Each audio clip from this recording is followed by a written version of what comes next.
አንዳንዴ ደሞዛችሁ የት እንደገባ ግራ ይገባችሁ። ብር እጃችሁ ላይ ብትን ይላል። ሰው ምን አድርጎብኝ ነው? አዙረውብኝ ነው?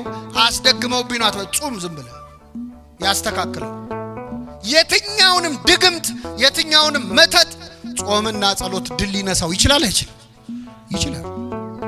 አትጨነቁ። የማይፈታ ችግር የሚፈታው በጾም ኃይል የምናገኝበት ወቅት ነው ጾም፣ አብይ ጾም። በተለይ ደግሞ ለምክንያት ከጾማችሁ ይህን እኛ አይደለም ያለው። በዚህ በማቴዎስ ወንጌል ምዕራፍ 17 ላይ አንድ ታሪክ ተጽፏል።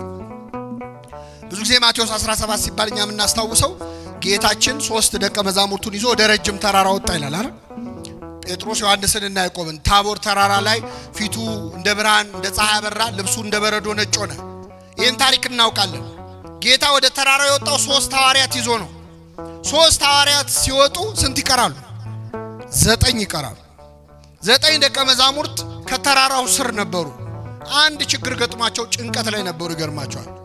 እዛ ብርሃን እየበራ ነው፣ እነሱ እዚህ ጨልሞባቸው። ምን መሰላችሁ? አንድ ሰውዬ ጋኔን የተያዘ ልጁን ይዞ ወደ ክርስቶስ መጣ እንዲፈወስለት። ይዞት መጣ።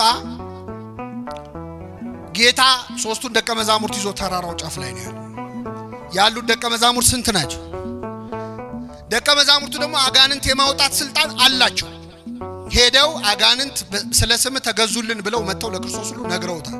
አጋንንት ስለተገዙላችሁ ደስ አይበላችሁ፣ ስማችሁ በሰማያት ስለተጻፈ ደስ ይበላችሁ ሁሉ ብሏቸው። ስለዚህ አጋንንት ያወጣሉ። ስለዚህ ጌታ ባይኖርም ተማሪዎቹ ደቀ መዛሙርቱ ያወጡልኛል ብሎ ይህ ሰውዬ አመጣውና ያንን ልጅ እባካችሁ ይህንን ርኩስ መንፈስ አስወጡልኝ፣ ልጄ በጨረቃ ይጥለዋል አለ። በምን ይጥለዋል? ማታ ማታ ሲመሽ እያነሳ ይጥለዋል። አንዴ ወደ እሳት አንዴ ወደ ውሃ እያነሳ ያፈርጠዋል። አብሮት ያደገ ጋኔል ነው አለ። አብሮት ነው ያደገው ከህፃንነቱ ጀምሮ እስካሁን ያሰቃየው እና እባካችሁ ይህንን ጋኔል ገስጻችሁ አስወጡልኛል። ይገርማችኋል። ይህ ጋኔል 9 ደቀ መዛሙርት ቢሉት ቢሰሩት አልወጣም አለ። ስንት ሆነው? መልሱልኝ። ደግሞ ምን አይነት ክፉ ጋኔል እንደሆነ ልንገራችሁ። ማለት የጋኔል ጥሩ የለውም፣ ግን ይሄ ክፉነቱ አይሰማም፣ አይናገርም። ምን አይልም።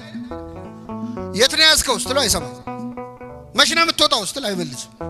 ደንቆሮም ነው፣ ዲዳም ነው። ውጣ ቢሉት ወዲያ ቢሉት ለ9 እምቢ አለ። ይህን ጊዜ ጸሐፍት ፈሪሳውያን እዛ ቆመዋል፣ መሳቅ ጀመሩ። 9 ሆነው አቃታቸው ብለው። አሁን ምዕመናን እዚህ ጉባኤ ላይ እርኩስ መንፈስ ያለበት ሰው በጣም ቢረብሽ፣ እዚህ የረበሸውን እርኩስ መንፈስ ያለበት ሰው አምጥተን እዚህ ያሉ 9 ካህናት ውጣ ቢሉት አልወጣም ቢል እናንተ ምን ታስባላችሁ? አዲስ አበባ ውስጥ እኮ ቄስ የለም። ድሮም እኛ እናውቀዋለን። ድሮ ቀረ ካህን ምን ነው አይደል? ካህን የለም ነው ለ9 ወዲህ ቢሉት ሌላ ቀን እንኳን ጋኔል ያወጡ ሐዋርያት እኮ ናቸው። ይገርማቸው። ሌላ ቀን አውጥተዋል። አሁን ግን እምቢ አለ። ከዛ ይሁድ ይሾካሾካሉ፣ ይስቃሉ። ሐዋርያት 9 ሽምቅቅ ብለው ቆመዋል። ጋኔሉ ልጁን ያንፈራፍረዋል። ይህ ሲሆን ጌታ 3 ደቀ መዛሙርቱን ይዞ ብርሃነ መለኮቱን ምን እያለ ነው? እያበራ ነው። ጴጥሮስ እዛ ቆሞ ጌታ ሆይ በዚህ መሆን ለኛ፣ አቤት ወንድሞች እዛ ይሰቃያሉ፣ አንተ በዚህ መሆን ለኛ መልካም ነው። አንተ ሲመች እኮ አይታየም የሰው ችግር። ከዛ ጌታ ከዚያ ተራራ ወረደ። ሲወርድ ያ ሰው እየቀረበውና ጌታ ሆይ ልጄን ወደ ደቀ መዛሙርት አመጣሁት፣ ሊፈውሱት ግን አልቻሉም። ቢቻልህስ ልጄን ፈውስልኛል። ምን ቢልህስ? ለማን ነው ቢቻልህስ ያለው? ለክርስቶስ ቢቻልህስ ይባላል። ለእግዚአብሔር ምን የሚለው የለም። ቢቻልህስ ያለው ለምን መሰላችሁ? ደቀ መዛሙርቱ ካቃታቸው ያው መምራቸውም የነሱ ቢጤ ነው ብሎ። አሁን እኮ እግዚአብሔርን ያስናቅረው እኛ አገልጋዮቹ ነን። እኛ ስላልቻልን የማይችል እንዳይመስላችሁ። እኛን ያቃተን እሱ ሁሉን ማድረግ ይችላል። ቢቻልህስ አለው። ቢቻልህስ ትላለህ፣ ለሚያምን ሰው ሁሉ ይቻላል። ይህን ጊዜ ሰውየው ምን አለ? አምናለሁ አለማመኔን እርዳው አለ። እስኪ በሉ አምናለሁ አለማመኔን። ይህ ሰው ያምናል አያምንም? ያምናል አያምንም? ለምን? ምን አለ? ምን እላለሁ? አምናለሁ አለ። መልሶ ደግሞ ስለዚህ የሰው ያምናል አያምንም? ግራ ገባችሁ አይደል? እሱም ግራ ገብቶታል። ያምናልም አያምንምም። አምናለሁ ምንን እርዳው? እያመኑ አለማመን አለ ለካ። ግራ ገባችሁ? ልቀይርና ልንገራችሁ። እጾማለሁ በሉ እስኪ አለመጾሜን እርዳው። እንጾማለን አንጾምም? ግን እየጾምን ነው። ስጋ እንበላም፣ የሰው ስጋ ግን እንበላለን። አናማም፣ አንዋሽም፣ አፋችን አይጾምም፣ አንደበታችን አይጾምም። ከስጋ ከእንጀራ ከምግብ ግን ምን እንላለን? ስለዚህ በሉ እጾማለሁ። አይደከማችሁ መሰለኝ። እጾማለሁ በሉ እስኪ አለመጾሜን እጸልያለሁ። እንጸልያለን አንጸልይም? ግን ደግሞ እንጸልይ። እየጸለያችሁ አባታችን ሆይ እያላችሁ አባታችን ሆይ ከመቼው እንዳለቀ ግራ ገብቷችሁ አያውቅም? ያውቃል አያውቅም? የጸሎት መጽሐፍ እየጸለይን ስንት ገጽ ቀረው ብለን ቆጥረን አናውቅም? እጸልያለሁ በሉ። አለመጸለይን እየጸለዩ አለመጸለይ አለ። እየዘመሩ አለመዘመር፣ እየቀደሱ አለመቀደስ አለ። አምናለሁ አለማመኔን እርዳው አለ። ይህን ጊዜ ጌታ ምን አለው? የማታምን ትውልድ ሆይ እስከ መቼ ከእናንተ ጋር እኖራለሁ አለ። አመጣው፣ ውጣ አለው። ጋኔኑ ወዲያውኑ ወጣ። ህዝቡ ሁሉ ወደ ቤቱ ሄደ። 9 ደቀ መዛሙርት ቅድም ለ9 እምቢ አላቸው አላልኳችሁ? 9 ወደ ጌታ መጡ። ጌታ ሆይ እኛ ልናወጣው ያልቻልነው ለምንድን ነው አሉት። ለምን አቃተን? 9 ሆነን ለምን አቃተን ሲሉት ስለ እምነታችሁ ማነስ ነው። ነገር ግን አለ ይህ አይነቱ ጋኔን ያለ ጾምና ያለ ጸሎት አይወጣም። ዝንቱ ዘመድ ይወጥ ዘእንበለ በጾም ወበጸሎት። ይህ አይነቱ የጋኔን ወገን እንግዲህ አጋንንቱ ሁሉ እኩል አይደሉም። ከዋነኞቹ አለቆች የወደቁ አሉ፣ ሳጥናኤልን የመሰሉ ደግሞ ከታች የወደቀ ተራ መልአክ አለ። እንዲህ አይነቱ ወገን እንዲህ አይነቱ ነገድ ያለ ጾምና ያለ ጸሎት አይወጣም ማለት። ከኔ ጋር ናችሁ ምእመናን? አሁን እኛ እዚህ ይህንን ትምህርት የምትሰሙ ምእመናን አልወጣ ያለ ጋኔን የለብንም? እስቲ አስታውሱ። ከልጅነት ጀምሮ እምቢ ያለ አልወጣ ያለ ችግር መጀመሪያ እስቲ ሀገራችን ኢትዮጵያ አልወጣ ያለ ጋኔን የለባት? አንዴ ወደ እሳት አንዴ ወደ ውሃ ይጨምረዋል ተብሏል። ሀገራችን ኢትዮጵያ አንዴ ወደ ሰላም አንዴ ወደ ጦርነት የሚጨምር ጋኔን የለባት? አለባት። አንድ ሰሞን እፍ ብለን በፍቅር እንላለን፣ ጥቂት ቆይተን እንጋደላለን። መቼ ነው የምናርፈው? የዚች ሀገር ሰላም መቼ ነው የሚመጣው? ያቺ ሴት መታ ጨርቁን ነክታ ደሟ ቀጥ አለ ይላል። ደሟ የፈሰሰው ለስንት ዓመት ነበር? አቤት! የኢትዮጵያ ደም ለስንት ዓመት ፈሰሰ? መቼ ነው የሚቆመው የኢትዮጵያ ደም? እንደው ከኛ መሃል የጌታን ጨርቅ የሚነካ ሰው ጠፋ? የሚጋፋ አይደለም፣ ብዙ ሰዎች ተጋፍተዋል። ኃይል ከኔ ወጥቷል እንዲል የሚያደርግ አንድ በእምነት ጨርቁን የሚነካ ጠፋ ወይ? ምንድነው እንደ ሀገር አለቅ ያለን ጋኔን? ይህንን ጾም አለቅ ያለንን ጋኔን የሚያወጣ ያደርገልን። በግላችንስ አልወጣ ያለ ሰይጣን የለም? ከልጅነታችን ጀምሮ አለቅ ያለን ልጄ ማታ ማታ ይነሳበታል በጨረቃ አለ። አንዴ ወደ ውሃ አንዴ ወደ እሳት ይጨምረዋል አለ። ወጣቶች ማታ ማታ የሚነሳ ኃጢአት የለብንም? ማታ የሚጀምር ስካር፣ ማታ የሚጀምር ኃጢአት ዝሙት የለም? አንዴ ወደ ውሃ አንዴ ወደ እሳት ይጨምረዋል አለ። አንዴ ወደ መዝሙር አንዴ ወደ ዘፈን የሚጨምረን የለም? አንዴ መስቀለኛ አጣፍተን ታቦት እናጅባለን። ማታውኑ በጨረቃ ይጥለናል እሳት ውስጥ ኃጢአት ውስጥ። አስቸገርነው እኮ ለእግዚአብሔር። ለባልንበት ወይ አልካድን ወይ አላመንን። በራድ ወይም ትኩስ ብትሆን መልካም ነበር፣ እንዲያው ለብ ስላልክ ከአፌ ልተፋህ ነው አለ። እግዚአብሔር እኮ አፉ ላይ ዞን ተጨነቀ። እንዳይተፋን ፈጥሮናል። እንዳይውጠን ለብ ያልን ክርስትናችን ለብ ያለ ነው። ወይ አልካድንም ወይ አላመንም። በጨረቃ የሚጥለን ነገር የለም ወይ? አልወጣ ያለ አመል ምንድነው?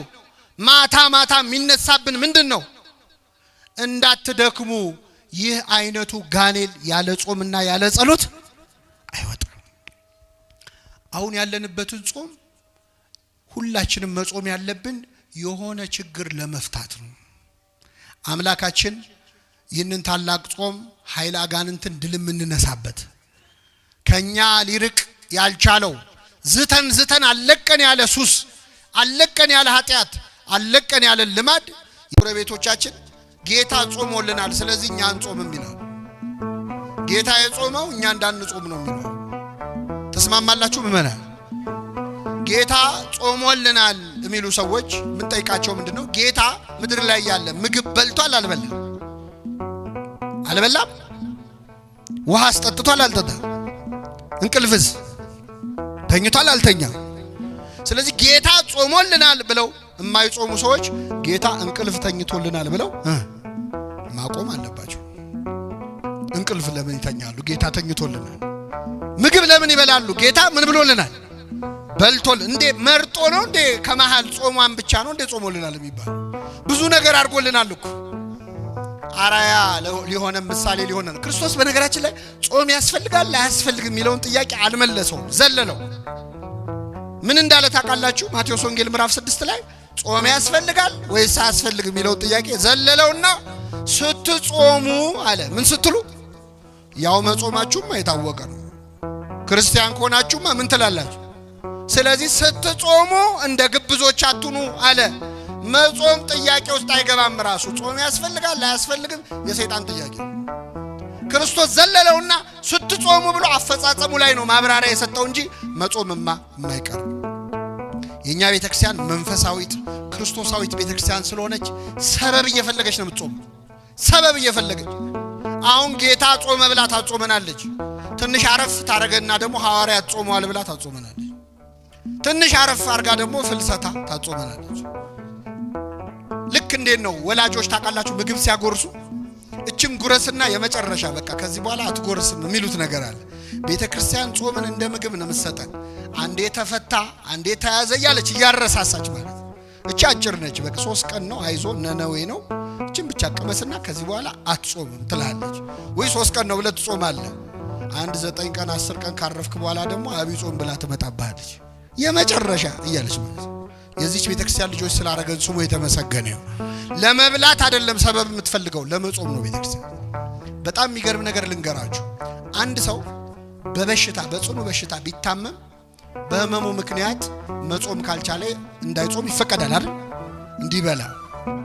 የሚገርመው ግን በሥርዓተ ቤተክርስቲያን ያ ሰው ከዛ በሽታ እንደማይድን እርግጥ ከሆነና የሚሞት ከሆነ ቤተክርስቲያን በቀረው ዕድሜ እንዲጾም ነው የምታረው።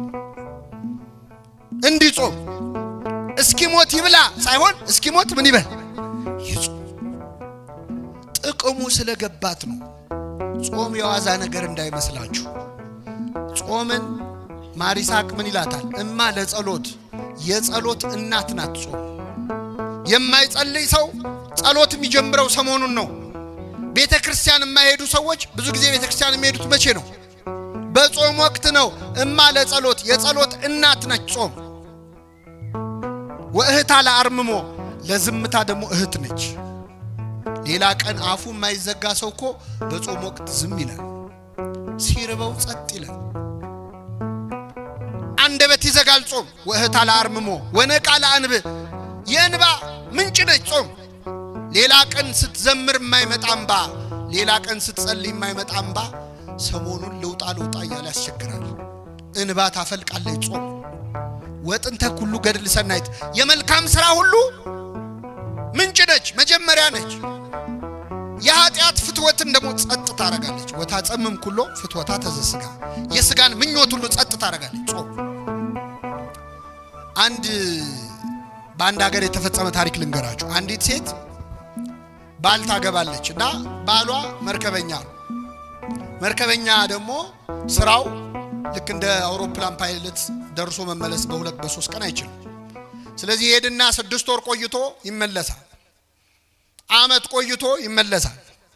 እና እቺ ሴት እንደዚህ ስትኖር ከቆየች በኋላ ባሏ ወደ ሩቅ ሀገር ሄዳል፣ ለአመት ማለት ሲሄድ የባሏ የቅርብ ጓደኛ የሆነ የባሏ ሚዜ የሆነ ሰው ደግሞ አብሯት እዛ ከተማ ላይ ይኖራል እና ይቀራረባሉ።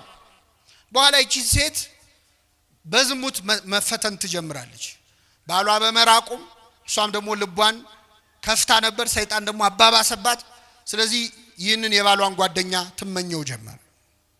ከዛ መጨረሻ ላይ በሁኔታዎች ብታሳየው ምን ብትለው እሱ በጣም ከሷ የበረታ መንፈሳዊ ህይወት ስለነበረው አልተቀበላትም። መጨረሻ ላይ አፍ አውጥታ እባክህን ፈቃዴን ፈጽምልኝ፣ እኔ በዚህ መንገድ አስባለሁ ብላ ለዝሙት ትጠይቀዋለች። ስትጠይቀው ይህ ሰው ያዝናል፣ ጓደኛው ነው። እሱ ደግሞ የበረታ መንፈሳዊ ህይወት ነበረው። እንደዛ ባይሆን ኖሮ እንኳን እንዲህ ተብሎ የፈለገውን ያደርግ ነበር። ከዛ ምን አላት? ችግር የለውም ካንቺ ጋር ያልሽውን እንፈጽማለን፣ ግን አንድ የሚከለክለኝ ነገር አለ። እሱም እንደ ባሏ መርከበኛ ነውና በመርከብ ጉዞ ሲሄድ የሆነ ጊዜ ማዕበል ተነሳ እና በዚያ ማዕበል ምክንያት ልሞት ስል ስለት ተሳሉ እና ይህ ስለት ምንድነው? ከዚህ አደጋ ካተረፍከኝ ለ21 ቀን እጾማለሁ፣ እስከ ምሽቱ 12 ሰዓት ድረስ እጾማለሁ ብዬ ለአንድ ወር ይቅርታ እጾማለሁ ብዬ ተስዬ ነበር እና አሁን በአጋጣሚ ጾም ስለወጣ የራሴን ጾም ስለሆነ መጾም ያለብኝ አሁን ፍስግ ነው እንደምታዩ። ቀጣዮቹን 1 ወራት እጾማለሁኝ እና ካንቺ ጋር በጾም ወቅት ይህን ማድረግ ስለማልችል ከፈለግሽ አብረን እንድንፈጽም ወሩን ለሁለት እንካፈለውና 15ቱን ቀን አንቺ ጾሚ፣ 15ቱን ቀን እኔ ጾማለሁ አላት። እሺ አለች። ምን ያለ ሰይጣን ምን ሳይል አይለቅም ይባላል አይደል? እሺ ብላ እስከ ምሽቱ 12 ሰዓት መጾም ጀመረች። ሳምንት እያለ 10 ቀን እያለ ቀኑ እየቀረበ ሲመጣ መጨረሻ ላይ 15 ቀን ሲሞላው ይቺ ሴት ቤቱ መታ እግሩ ስር ወድቃ ይቅር በለኝ ሐሳቤን ቀይሬያለሁ አለች። ሐሳቧን ያስቀየራ ምንድነው? ጾም ነው። ወታጸምም ኩሎ ፍትወታ ተዘስጋ የስጋን ምኞት ጸጥ ታረጋለች። አሁን ሰሞኑን ሰይጣን መድረሻ አጥቷል። በነገራችን ላይ ጨንቆታል። በአብይ ጾም እኔ ቫኬሽን የሚወጣ ይመስለኛል፣ ግምት ነው ደግሞ እንዲህ ያለ እንዳትሉ። ለምን ከሚጾም ሰው አፍ እሳት ይተፋል። ሰይጣን አሁን ይሄን ሰሞን ጨንቆታል። ሌላ ቀን የማይጾመው ሰው ራሱ ይጾምበታል። ሌላ ቀን የማይጸልየው ሰው አባታችን ሆይ ይላል። ጨንቆታል ሰይጣን። አብይ ጾም መድረሻ ነው የሚያጣው። ችግሩ ሲፈታ አብረን እንፈታለን። ችግሩ እሱ ነው። እግዚአብሔር ሲፈታ አብሮ ከመፈታት ይሰውራል። ግን እቺን ሰሞን መድረሻ ያጣል። ኃይል የምናገኝበት ወቅት ነው ጾም፣ አብይ ጾም።